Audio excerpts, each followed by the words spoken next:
Stāsts par citronu ūdeni. Daudzi tagad aizraujušies un dzer citronu ūdeņus, tāpēc es reāli parādīšu to, kas ir citronu ūdens. Šis ir pH mērītājs. Ar to mēs izmērīsim ūdeni, kurām pieliksim klāt citronu. Vispirms eksperimentā tātad glāze, un es izmantošu mūsu fantastisko zaķu mūžas ūdeni.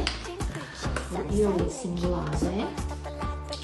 Jūs acis priekšā, jūs redzat, ka tas tiešām zaķu mūžas ūdens. Lūk, ūdeni glāzēs ielēju. Paņemsim tagad šo pH mērītāju un skatāmies, viņš tagad tur mēra. Tā, šis te augšējais cipars, jūs redzat, pH ir 7,95, 94. Jā, 7,97 augšējais cipars, tas norāda, kāds ir pH līmenis šim te ūdenim.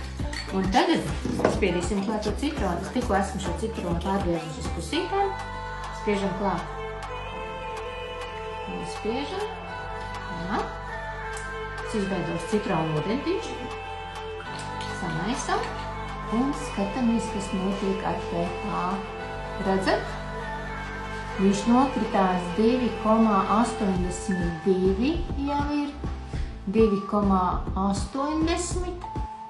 Lūk, tas, ko jūs, mīļie draugi, dzerat, jūs dzerat skābu ūdeni, jūs nevis sārminat savu organismu, bet saskābinat. Tāpēc lūdzu, nedzeriet citronu ūdeņus.